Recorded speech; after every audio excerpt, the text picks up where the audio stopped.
News 46. Local coverage you can count on.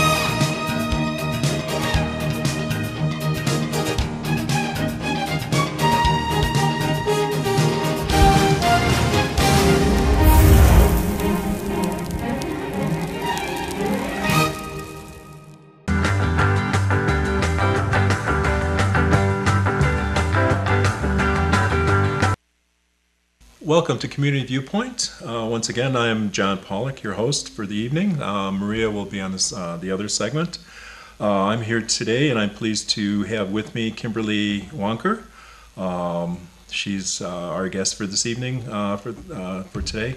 What do you do, Kimberly? I am the 5th Judicial District Court, Department 1 judge. Oh, okay. Well, I guess I'll sit up a little bit.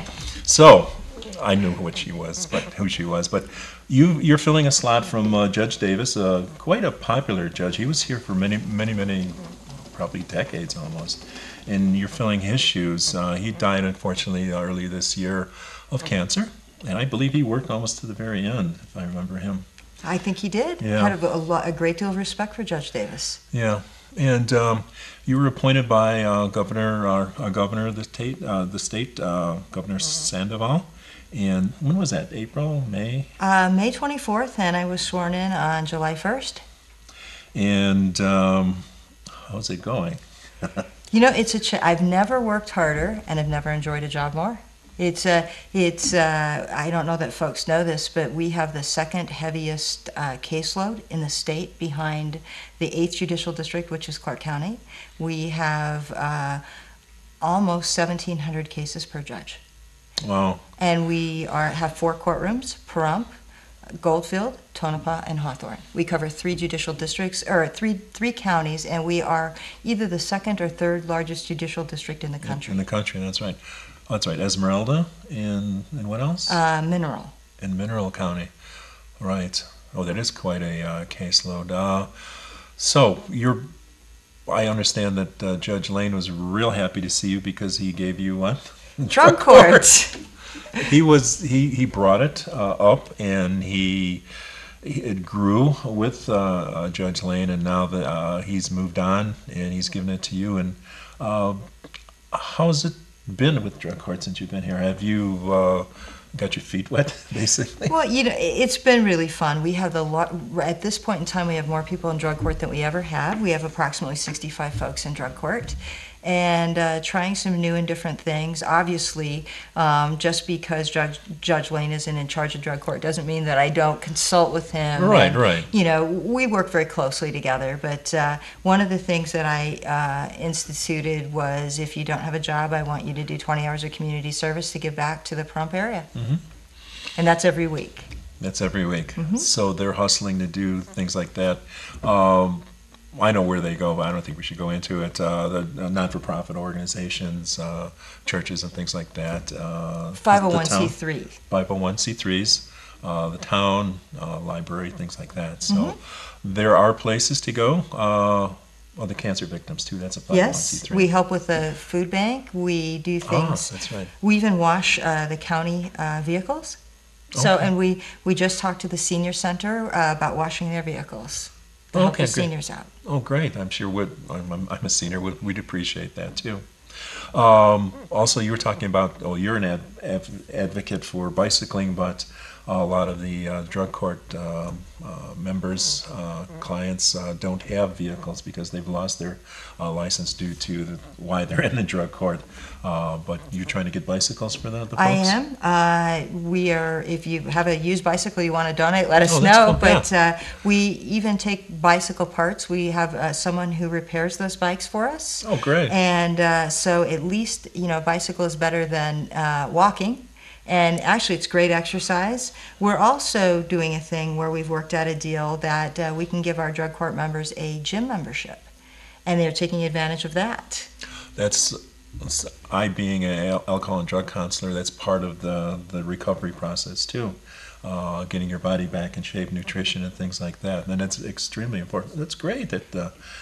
Hopefully they take that up and go to the gyms. Actually, we've had everyone seems to love it. The people who've gone, they come back like, how's the gym membership? And they come back and say, you know, I'm sore, but I'm really enjoying it. So, and we actually, I think good health is so important, taking care of yourself, that we give them, if they do at least 3 hours at the gym, we give them 1 counseling credit. So that we give them some encouragement, and we're looking at some other things too to encourage them. As part of the drug court program, you need to get your high school diploma or GED to graduate. So I've got some ideas on that as well that we're working on. Oh, great. Now, you did a lot of your law practice in Las Vegas, in more of a urban area. Now that you're in a rural area, your caseload is out here. Is it the same type of offenses, or is it a little bit different out in the rurals? Well, I came from the civil practice of law, not the criminal practice of law. Oh, so okay. I am licensed to practice law in 3 states, Colorado, Nevada, and Arizona, and I maintain all 3 of my licenses are still active. I practiced in all 3 states in both the federal and state courts. Okay. I did primarily business litigation. Of business litigation, I handled employment and labor law, a lot of work for the casinos. And so, but yeah, I practiced law in Nevada since 1989, Colorado 1987, and then I was admitted in Arizona in 2010. Wow. Those are good states to practice in, Arizona, Colorado. Well, there are a number of the businesses in Las Vegas that have casinos in Colorado. So it was a natural. That's right, they have casinos too, yeah. They do in Cripple Creek and in Blackhawk. Blackhawk and Central City. Oh, okay. Oh, excellent. And you were also talked about being in drug court, and then I came across one of the community service individuals that was talking about utility assistance. You were just looking at that in our county here, but you said in Las Vegas it was available. I am a board member of a nonprofit organization in Las Vegas, and we have done that emergency utility assistance, their emergency rent assistance, and we're just in the process of seeing what we can develop as part of the drug court to help some of our participants with regard to utility assistance and putting those requirements in place. That removes some of the stress from their lives and makes it easier for them in recovery, and makes it easier for you too. Exactly. I mean, really, what you find is the people in drug court have made some poor choices, Right. but it shouldn't be a death sentence. What we want to do is, I was at the National Drug Court Council almost, I think, the 2nd or 3rd week I took the bench, and what we discovered is that approximately 75% of the folks who successfully graduate drug court will never be back in the courtroom. And that's a phenomenal statistic so for folks who don't think that drug court works, it does. Mm-hmm. And it's much better than spending that time in jail and not learning about recovery and doing positive things. And it would just be a drain on the system. Absolutely. And, I'm very proud of the folks in drug court. My big emphasis is honesty. If you slip, you stand up and you tell me that you slipped, and we'll ask you what we can do to help you. But if you lie, then you will find yourself spending a sanction behind bars. Yes. I've seen that in the past, and you're biting your lip as that person may not be honest, and you know what's coming. And sometimes as a sanction, I have them come and sit in our criminal law in motion, the arraignments and the criminal sentencing, and then they write an essay about what they have observed, and what we find is that's a real eye-opener for them. Mm-hmm. And it's amazing. I will talk to them afterwards, what did you learn today? Mm-hmm. And they see that really we do want to give them a chance. I'm hard on them, but I am for a reason. I want to see them be successful, come out and be successful members of the community. And so you have Tammy as your drug court Jane of all trades. She is the drug court coordinator, Tammy Odegaard, and she really supervises everything. I mean, we have drops 7 days a week. We drug test our folks. Mm-hmm. When I got there this morning about 7:30, I think we had 32 people waiting to be drug tested. Yes. So. She does a phenomenal job. The whole team. We have a team of folks. We get together. Our drug courts are on Monday. We start drug court at 3:30. The team gets together and we discuss their progress. We meet with the counselors ahead of time to see where are the problems, who's doing well, what we need to do, and we collectively put our heads together to see what we can do to make the drug court better and better. Right. Yeah, so it's every Monday unless there's a holiday, and drug court is a minimum of a year. Some people going into it say, "Oh my God, how can I do that?" But the year goes by, and you get better in increments, or you don't. But it's not because of you. It's not because of their counseling or because of Tammy. It's because they may not be ready for it this time around. Ultimately, it has to be up to the individual. They have to see the benefit of it, and that's what we try to encourage them. Like I said, for some of the folks, they've gotten themselves into a situation, and we're helping to get them out of that situation. But I think it does help for folks who don't necessarily have a job because they may have lost the job because of their drug use. Right. But at least we give them a bicycle. With the gym memberships, they have things to do, and I think people, when they don't have things to do, that's when they get in trouble. Yes, They're bored. exactly. Yes, many of my clients would tell me there's nothing to do in Pahrump. I'm an addict too. I'm a workaholic, so I always have things to do. Sometimes, too many things, But when they say they don't have anything to do, I says, just there are so many things to do. It's because you're not doing what you did before that got you in this problem. Now you have that open space that you're not doing those things that got you in trouble. Now, how do I fill that? And you're filling it with community service. You're filling it with the gym membership if they so choose, and other things like that. But yeah, there's plenty of things to do if you set your mind to it. Getting your GED, which you have them do that. Also, you probably send them to Job Connect too? We do. Yes. We do. We have them work with Job Connect. And sometimes people see them out doing community service, realize they're very hard workers, and we'll hire them.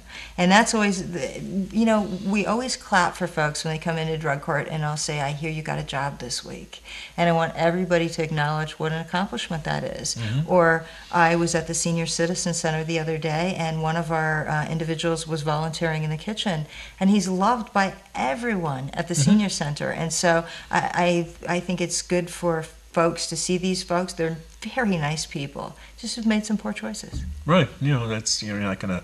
That's not going to be them for the rest of their lives unless they choose to be that way. You can just pick yourself up, as they used to say, by your bootstraps, and just move on. Don't look back. Exactly. One day at a time, and then just move forward. And a lot of times they will go to the NA meetings or AA meetings, and they will have sponsors over there, and they may go to, my God, sometimes 7 days a week if they think they need it without you helping them. But some people, when they do get it, they say, "I think I need that to help me until I'm on my feet." Then they can cut back on the amount of meetings they go to. Well, they have a minimum of 3 meetings a week. Exactly. So that's a great thing. But like I said, I always point out to a defendant, if they're getting sentenced for something, look, I have my folks from drug court, and it's easy for me to send you and put you in prison or put you in jail, but it's not easy to be in drug court, because I ask folks, if they ask me to be in drug court at sentencing, why do you want to come to drug court? Do you understand, is this just if I do drug court then I won't have to go to prison, or do you understand what the requirements are? It's not easy, it's tough. No. But like I said, they're a really great group of people. Mm-hmm. I try to bolster their self-esteem also, being a counselor off and on. Just push them along and say you've done a good job. Let them know that Absolutely. Somebody appreciates that, and they're not just doing it, nobody cares, but people do care. Not only you, but the counselors and your staff and people, the PO officers, they care. Sometimes they have to be rough and gruff, but basically, if you talk to them, they really care for the individuals also. Absolutely. I like to stop by, because we do drops 7 days a week. Often I'll pop my head in on Saturday or on Sunday during that period and just stop and talk to folks. And I think they're always surprised, if I have a pair of jeans on or a pair of sweatpants on, that, I'm just a normal person just like everyone else, actually some of them are very, very talented. Oh, they are. Yes, I've seen that, and I try to bring that out in them, and whenever I can, I would go online to find out if there's jobs, not necessarily in the area, but someplace else that they didn't know about. Government, well, not necessarily government jobs. Sometimes they can't get government work, but maybe working on a steamship someplace, a cruise line or something. If you're an outgoing person, you have that type of personality. Some maybe trucking or something else, CDL. You can get yourself a CDL license and work possibly for locally or on the road too. And they have the training over at Job Connect too. But well, that's interesting. You stop in and see them over at the drops in the morning. And then you mentioned that you don't bicycle up there, do you? It's too far for you. Well, actually, I'd like to. The bad thing about being a judge is sometimes you're recognized, and that's true. Yeah. And the administrative office of the court kind of frowns on the bicycling to and from work. But if I could, I would. Yeah, you'd have to have a squad car. They really know it's you. But yeah, and you've been to the Spring Mountain Motorsport in the past too? I have a few different cars. I do. I have a racing cart, a DD2 racing cart, and I have a Mazda Sports Racer full-blown race car, and I have a vintage Formula V race car, Formula V form car, and some other cars. Whoa, so cool. I'm working on a restoration project now. I have a 67 21 window VW bus, and I absolutely love it. I like the character of the bus. Exactly. I looked for one for 2 years, and I found some retired hippies from Ellensburg, Washington. I was thinking hippie, yeah. And they owned it 30 years, and I had it picked up by enclosed transport. I have the original owner's manual, original keys. I have had it down to a bare metal. I actually had the nose pulled off and put back on because it had been hit, and I didn't like the alignment of the nose. Mm-hmm. So it's currently over for painting. And I am such a, if you're going to restore something, you do it right. So 67 had a unique, I have a walkthrough, and in a walkthrough, they had a unique seat. And it took me 10 months to locate it, searching all over the country on the internet. And I finally found the correct seat. Needed to be reupholstered, had it shipped out here on the bus lines. So I'm real anxious. I'm hoping by December that I will have it all the exterior done, and then I'll save up and do the interior. Wow, that sounds like fun. That's really fun, yeah. We're almost out of time already, and it's really going good now that we're not talking about judge things. But yeah, that's great. That's a great, fantastic hobby. Have you joined any of the groups out here? Have you gone out to the car shows or anything? Well, I have actually met some of the folks. I do belong to the Area 51 Corvette Club, but I have a Corvette. But there's some of the car clubs. I was in the parade the other day. I had the '84 Alfa Romeo Spider Veloce convertible out. I like a variety of unique cars, and so I have a variety of different things. Wow, that's great. That's so we'll be seeing you at next year's parade. Hopefully there won't be that much hubbub about it, and it'll go a lot smoother than it did this year.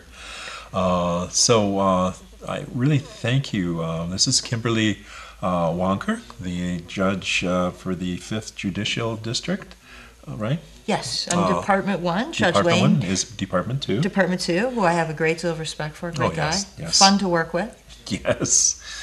He likes telling his little jokes and stuff. Yeah, we heard about that in drug court for many years. But we thank you for stopping by this evening, and we hope to see much more of you in the parades and drug court and possibly back here. We've had Tammy on here before, Odegaard, and in our second segment we'll have. Hopefully we'll have Maria with us, and I thank you once again. Thank you for watching us. Thank you, Jeff and Jason, and we'll see you next week. Great. Thank you for inviting me. Thank you.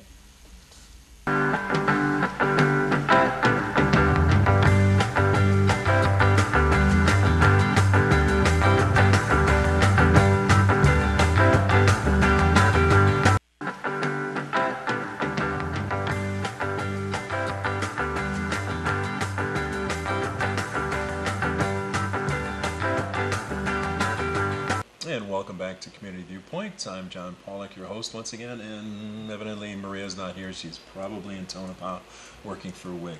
We're going to be speaking to Susan Wonderly, the director of the library in town, and Lynn Ivy, who's in charge of the reference area of the library. And we're going to be talking about the fact that there is a new bookstore in town. And so who wanted to start talking about that? I will. Thank you very much. The library is very excited about the new bookstore. It is called Chapter 2, and it is sponsored by the library. The first day it will be opening is this Wednesday, October 19th, from 10 till 3. We're going to have it open every Wednesday initially to see how well it's well received in the community.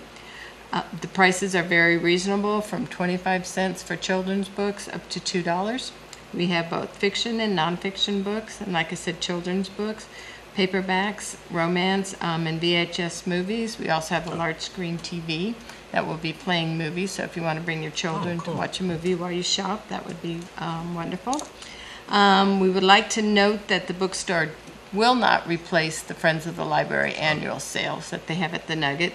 This will just trying to be an ongoing sale, like I said, every Wednesday to help supplement the library's book budget. Due to financial situation in the community, our book budget has been jeopardized somewhat.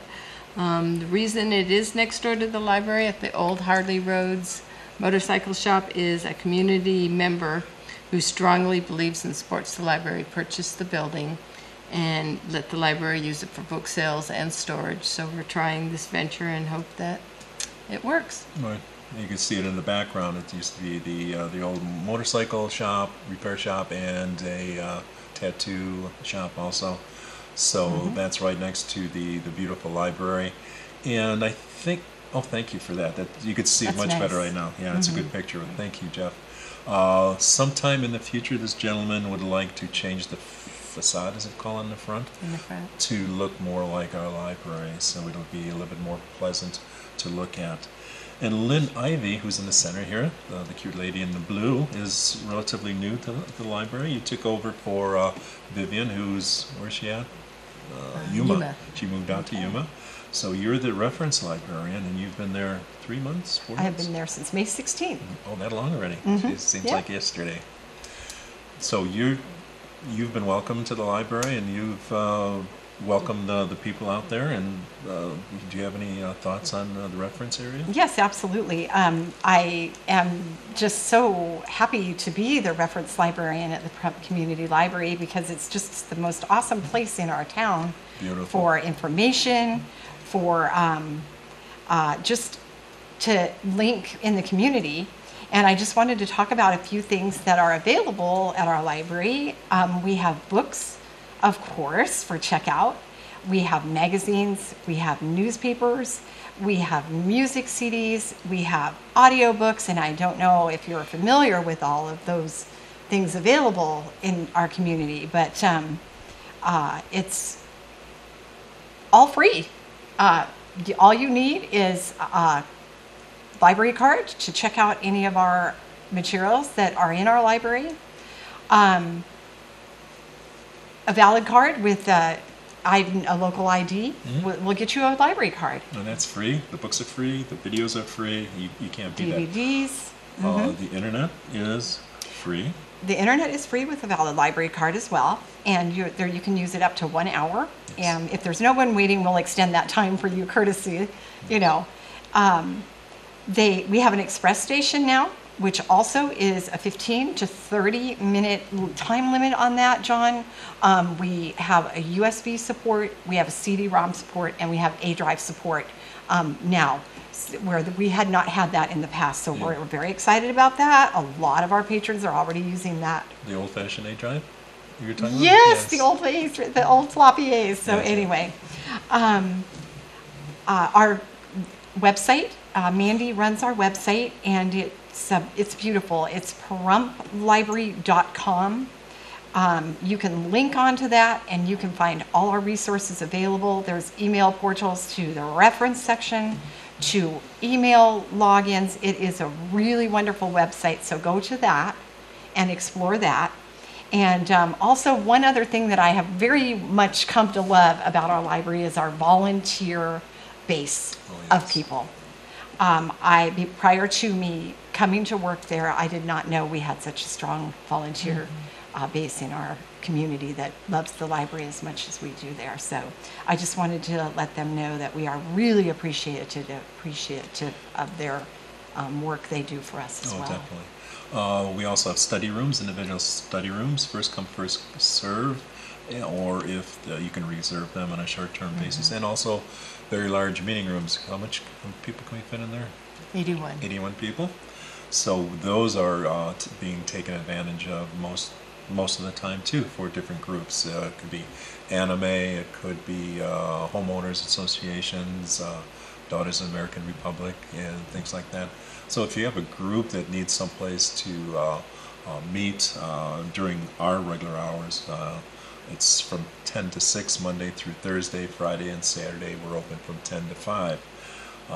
We'll open later on special occasions, but that'll run you a little bit extra though, because we have to have people on staff. But basically during normal working hours, then there's different price ranges for different types of groups, whether it be non-for-profit, and you can find that on our webpage.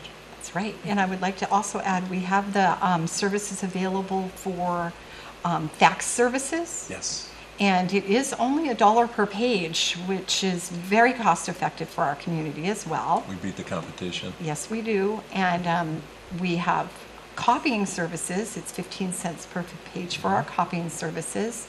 Our internet computers also allow you to print from those.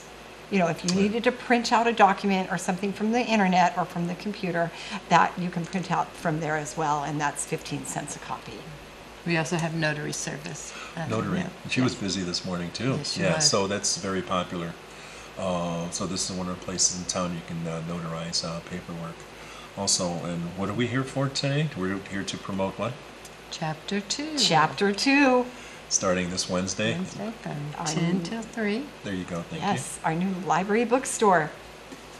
And we're at 701 South East Street. You can find us. It's real easy. The neighbors don't talk too much. We're right next to the cemetery. Oh, Yes. Also, you could find the folks in the cemetery. Do we have a list over there? oh yes. Oh, my genealogy. goodness.